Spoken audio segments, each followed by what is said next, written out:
Olá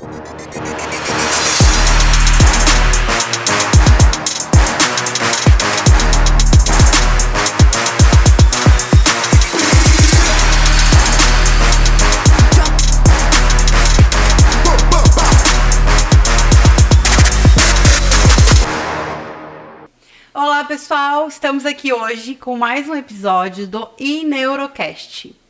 E atendendo a pedidos mais uma vez, hoje nós vamos falar sobre um tema que está muito em alta, que tem muita desinformação, que inclusive a gente vai falar sobre isso hoje, que é transtornos de neurodesenvolvimento.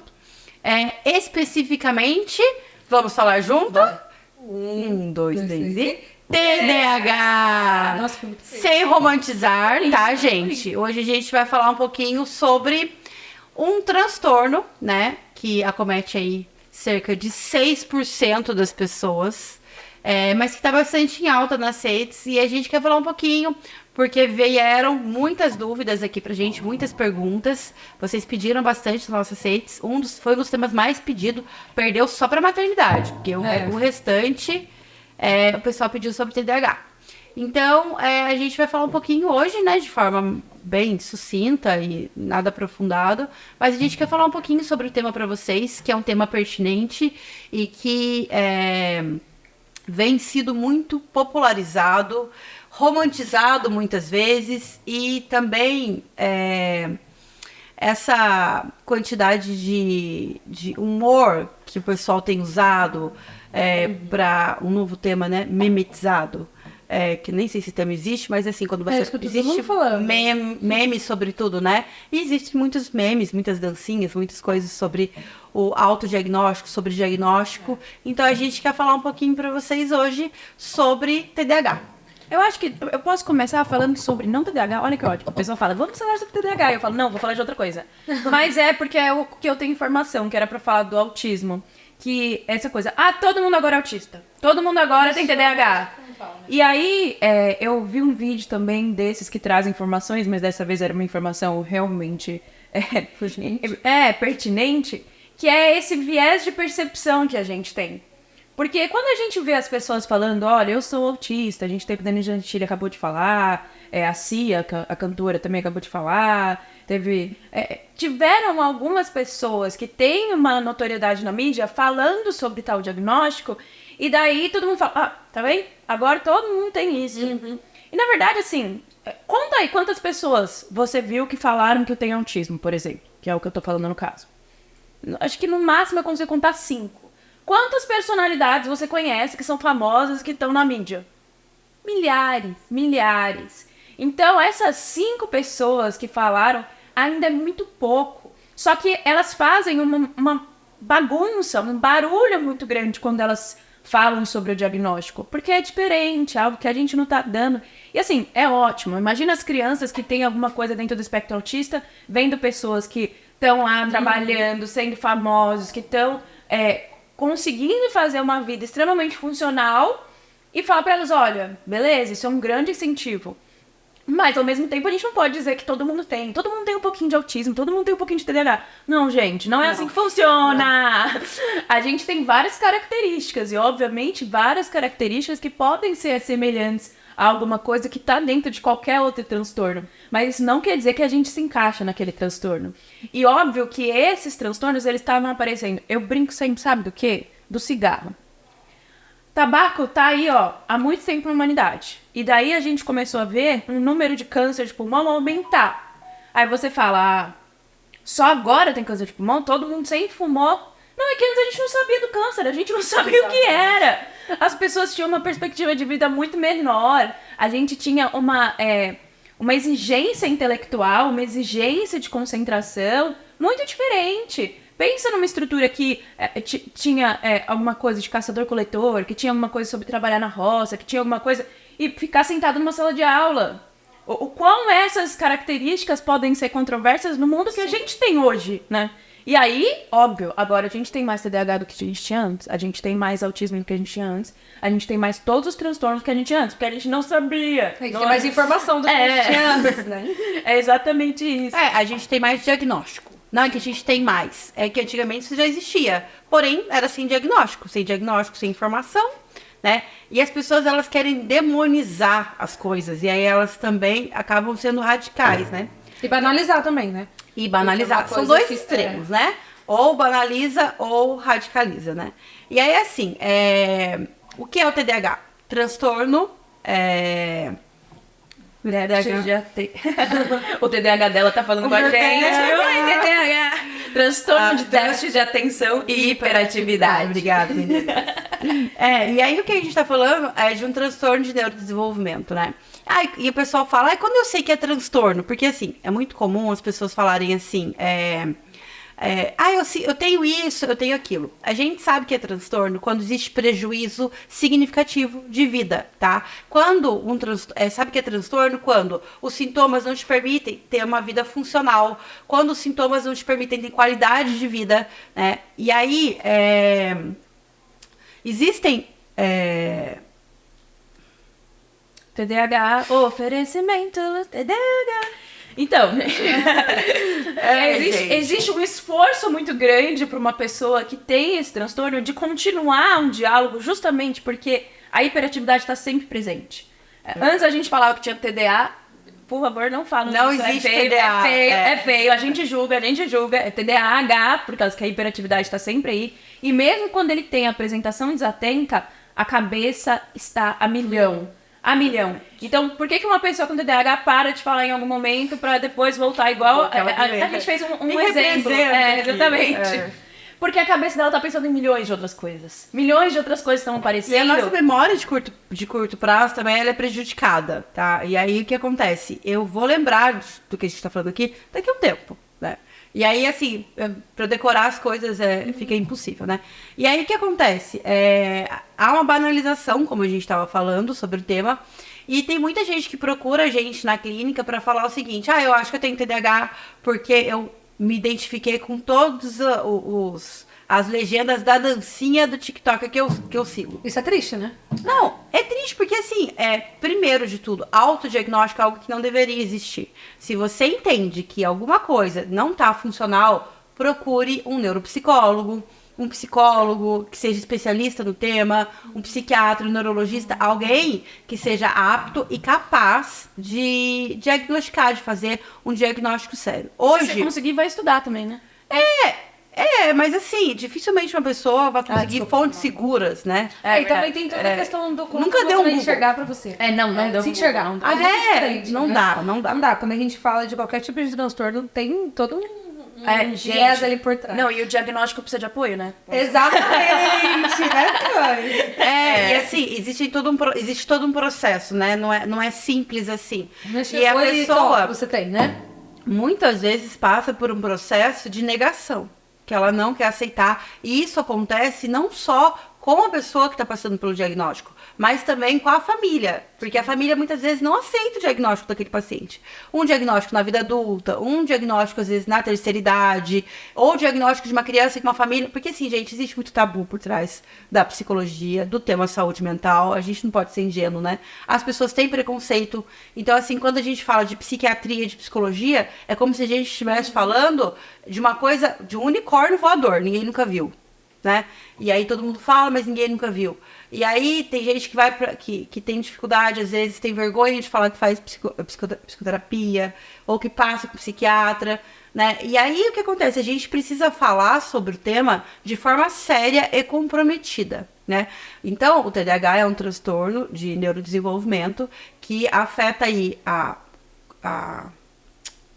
Toda vez que eu vou falar de TDAH, o meu TDAH me prejudica. Porque eu acho que fica exemplificado. Vocês estão tendo aí na íntegra. Mas é ótimo que, pra sintetizar o que ela tá falando, vamos dar uma leitura ali do que tá passando ali. É como se a gente tivesse milhões de dólares aqui, ó. Mas é isso, né? Quando a gente fala sobre o TDAH, a gente não tem exatamente assim... Você tem TDAH, você tem que seguir todo 100% e todo um padrãozinho. Tá? Porque ele pode agir de várias formas. E essa não é TDAH. Esse TDAH é incrível. Não tem esse diagnóstico, não. Entendeu? É assim, entendeu? Pode agir de várias formas. Não, mas sem as brincadeiras, né? Que a gente tá falando de ser sério aqui. Ele pode agir de uma forma em mulheres, em homens de outra forma. E aí, quando a gente pega um padrão que a internet hoje em dia, tudo que eles trazem é tudo brincando. Ah, eu esqueci de tal coisa, já tenho TDAH. E aí, quando a gente traz pra realidade, é muito prejudicial. Porque, como você tava falando sobre as pessoas olharem com cuidado de saúde mental, eles não conseguem fazer a separação. Porque daí, se você fala alguma limitação sua, ou você vai ser ridicularizado. Falei errado, né? Ridicularizado. Não, tá certo. Você falou certo. É porque na minha cabeça foi errado. Ou então as pessoas falam, é só porque tem TDAH. Hoje tudo é TDAH, hoje tudo é dessa forma. E é um peso que você não sabe se identificar, por isso que volta naquela questão do autodiagnóstico, né? Porque não é assim, até mesmo quando a gente vai no consultório de psicologia, de neuropsicologia, a gente tem toda uma questão a ser desenvolvida. Não é assim, cheguei, ó, eu tenho TDAH, você pode confirmar aqui pra mim? Não funciona assim. A gente precisa entender realmente o funcionamento daquela pessoa. A gente precisa colher informações. E aí, depois de toda uma avaliação, de realmente trazer a pessoa para a realidade, para a gente conseguir analisar tudo, aí a gente pode seguir para um possível diagnóstico, né? Para não ser tudo banalizado, tudo de qualquer forma. Tem que ter esse comprometimento. A gente parece chata quando a gente fala que tem que procurar um profissional, mas tem que procurar profissional, gente. Não tem jeito, né? Como é que acontece o diagnóstico de um TDAH? São observações clínicas, tem que procurar um neuropsicólogo ou um psicólogo especialista que saiba fazer o diagnóstico. E aí você tem que passar por observações clínicas, você passa por uma anamnese e depois você preenche rastreios, formulários, tem toda uma investigação, principalmente quando é em criança, tem investigação com a escola, com a família, com a criança dentro do consultório. Não é uma coisa simples, tá? O TDAH, ele não é romântico, ele traz muitos prejuízos, né? Mas ele não é uma doença, tá? A gente tem que aprender a diferenciar transtorno de doença. Transtorno não é doença, tá? O transtorno ele é uma forma neurotípica do seu cérebro funcionar ali, pouco diferente do que o pessoal chama de padrão, tá? E aí você tem uma neurodivergência. Por quê? Porque algumas áreas são prejudicadas. Então, o que a gente tem no TDAH? Uma imaturidade do córtex pré-frontal. Ele demora mais para amadurecer. E aí, automaticamente, que é o sistema ali que é responsável pelo amadurecimento, o prejuízo vem. Então, assim, tem gente que tem prejuízo na memória de curto prazo, tem gente que tem prejuízo porque não consegue ficar parado por causa da hiperatividade. Em algumas mulheres ou em algumas pessoas, a hiperatividade de pensamentos não é só hiperatividade física, né? E aí tem mais vários outros prejuízos. A gente ficaria horas falando sobre como uma pessoa que tem TDAH sofre na escola, como ela sofre na vida social, como ela sofre em casa, como ela sofre em silêncio. Por quê? Porque é um transtorno que causa diversos prejuízos, né? Eu tive diagnóstico da vida adulta, né? Quem me trouxe o diagnóstico de TDAH foi a psiquiatra, a Thaisa, maravilhosa, da nossa equipe, né? Um beijo. E eu passei por uma avaliação de psiquiatra. Eu comecei a perceber, porque automaticamente eu trabalho com isso, né? Eu sou neuropsicóloga, trabalho com psicodiagnóstico. E aí, automaticamente, eu comecei a perceber que alguns prejuízos que eu tinha, inclusive quando criança, porque é obrigatório que os sintomas apareçam antes dos 12 anos de idade, tá? Que é um transtorno de neurodesenvolvimento. E aí eu consegui perceber, e aí eu passei por uma avaliação da psiquiatra, passei por consultas, por observações, para depois obter o diagnóstico, né? E a partir do momento que você compreende o diagnóstico, o funcionamento, os prejuízos que um transtorno de neurodesenvolvimento causa, a gente está falando de um aqui, mas tem diversos, né? A gente consegue entender. Então, quais são as dúvidas mais eu ia comuns, falar justamente né? isso. Eu vou fazer a coisa das dúvidas. Você falou que você percebeu alguns sinais, etc e tal. E a grande dúvida que todo mundo fala é o que eu preciso perceber? Quando eu percebo que é... E a gente odeia essa dúvida. Mas é uma dúvida que a gente responde várias vezes. Porque o que eu preciso perceber para dizer, olha, acho que eu preciso de uma avaliação? Então, na verdade, assim, quando criança, os sintomas que aparecem são a hiperatividade, o TDAH, ele traz comorbidades também, que são o quê? Ansiedade, a predisposição muito maior para ter ansiedade, para ter depressão, né? Então, os prejuízos, eles são enormes. Então, assim, quando a criança não consegue parar quieta, porque ela fica muito agitada, quando vem a agressividade junto, por quê? Porque existe uma dificuldade no controle inibitório. O controle inibitório é o que ajuda ali no controle do impulso, né? Então, existe uma imaturidade e uma dificuldade no controle inibitório, automaticamente a criança acaba respondendo mais a esse impulso. Então, a agressividade, ela não é presente no TDAH ao contrário do que muita gente pensa. Ela não é critério diagnóstico, porém ela pode acontecer pela dificuldade do controle inibitório, né? E aí tem mais diversos critérios diagnósticos que é muito subjetivo, porque tem meninas que têm TDAH e às vezes têm dificuldade em conseguir o diagnóstico. Por quê? Porque os prejuízos são sutis muitas vezes, né? Ou às vezes até silenciosos, porque o TDAH tem a predominância em homens, em meninos, né? Mas eu gosto desse papo do que ele tem em meninos, porque na realidade a ciência ainda não respondeu essa pergunta. Se a gente tem geneticamente uma predisposição ao masculino ter mais isso, ou a gente tem um subdiagnóstico muito maior no público feminino por conta da apresentação desatenta que geralmente acontece mais em mulheres, né? Exatamente. Porque, na verdade, assim, os estudos que a gente tem embasados até hoje mostram isso. Mas a gente está caminhando a passos de formiga, né? Porque, assim, agora tem falado muito sobre TDAH. Mas antigamente é um tema, há 2 anos atrás, é um tema que não era muito falado, né? Sim. Então, tem muita coisa que a ciência não explica ainda, que está tendo diagnóstico, que está tendo estudo, enfim. Mas eu acho legal a gente falar isso para entender que isso é também uma ciência em construção. Sim. Que é óbvio que a gente está falando que hoje, em 2023, a ciência fala sobre TDAH e tudo mais, mas a gente pode ter mudanças com relação a isso, e a gente teve mudanças com relação a isso. A gente estava brincando aqui, é feio falar TDAH. Mas tem vários profissionais que falam porque é uma coisa que era muito vinculada, estava ali dentro da ciência. E essa atualização é muito importante, né? Para a pessoa entender que ela vai ser interativa mesmo que a apresentação seja desatenta, que vai... Então, é um tema que quando você achar uma controvérsia, não ache que o tema é inválido. Não é porque, olha, eu vi uma controvérsia relacionada a TDAH, a transtorno de neurodesenvolvimento como um todo, deve ser tudo bobagem. Não. Mas assim, procurem fontes seguras, porque tem muita gente falando muita coisa que não sabe, né? Eu tenho um problema com esse negócio do humor, porque eu gosto do humor. Eu adoro também. Eu faço meme com tudo. Eu adoro. Porém, a gente tem que... A Tuane e eu estávamos discutindo sobre um estudo, eu até postei um vídeo desse também nas redes sociais, falando sobre um estudo que foi feito sobre veracidade nas redes sociais. E aí a gente conseguiu perceber que de 100% dos conteúdos voltados para TDAH ou transtorno de neurodesenvolvimento, apenas 11% é feito por profissionais da área da saúde. Então, a gente está falando de 11% de 100% de profissionais capacitados. Os outros 89% são pessoas que se intitulam ou que querem engajamento nas suas redes e trazem o tema em alta. Então, assim, não tem como não ser crítica com isso. Não, eu concordo, mas, por exemplo, quando o Maurício Meirelles, que tem um diagnosticado TDAH, faz piada sobre o próprio TDAH, coloca nas redes. Okay. Você entende? Traz uma normalização. É aquela coisa que eu tava falando no começo, do tipo, as pessoas com TEA que estão falando que tem TEA. Mostra que a gente consegue ter possibilidades de adaptação, porque é aquela frase que eu amo muito daquele autor, que eu não vou lembrar o nome, mas no próximo episódio eu trago, juro.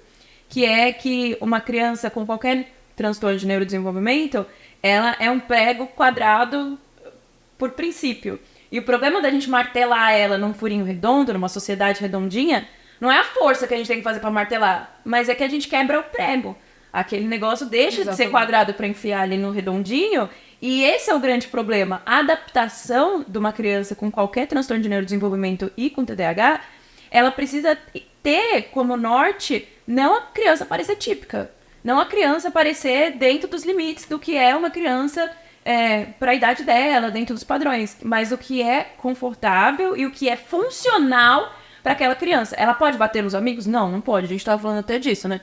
Como que vai bater nos amigos? Não pode bater nos amigos, porque aí isso está pegando a funcionalidade dela. Ela precisa ter as funções executivas dela o mais preservado possíveis.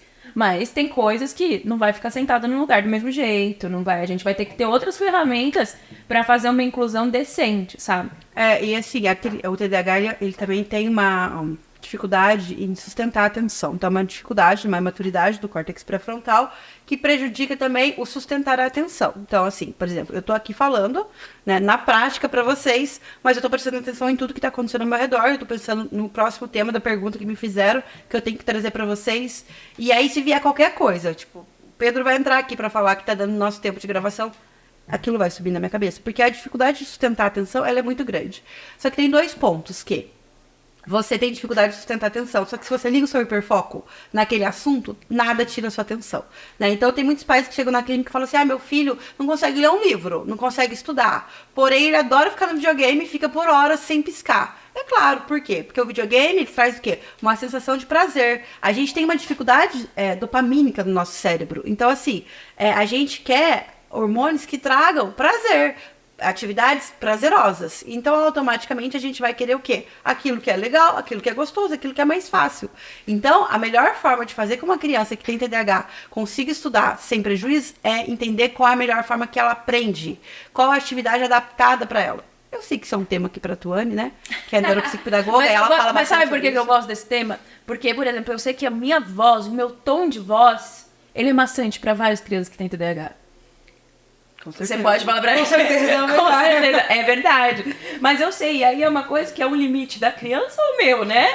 Outra, se a gente tem dificuldade de sustentar a atenção, às vezes, a Tuane começa com discurso. Nos próximos 5 segundos eu já não tô Eu mais. adoro fazer discurso. Eu odeio discurso, gente. Eu odeio discurso. E o melhor é Palestrinha. conviver com as duas. É. Não, mas é isso que vocês estavam falando também, é muito legal, porque assim, quando a gente fala sobre o TDAH, ainda mais na época de hoje, né?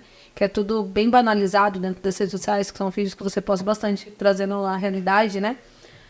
Queria postar mais. É importante a gente pensar que, assim, isso prejudica muito quando a gente fala do profissional, para conseguir realmente fechar um diagnóstico, né?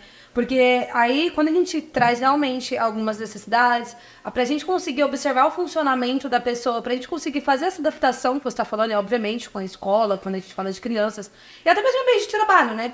Porque a gente, com o neuro, né, a gente também tá dentro das empresas, e a gente observa isso. E a gente precisa ter uma adaptação, porque assim, a gente falou sobre as disfunções, sobre as questões que podem acontecer, mas aí, como que eu vou trabalhar com isso? Como que eu vou viver, né, dessa forma? Porque assim, existe, claro, os prejuízos, que são notórios, né, tá dentro do DSM, por aí vai. Só que eu vou pegar o prejuízo e pronto, esse é meu prejuízo, acabou? Não. O diagnóstico, eu costumo falar sempre, perdão, amiga, que eu não.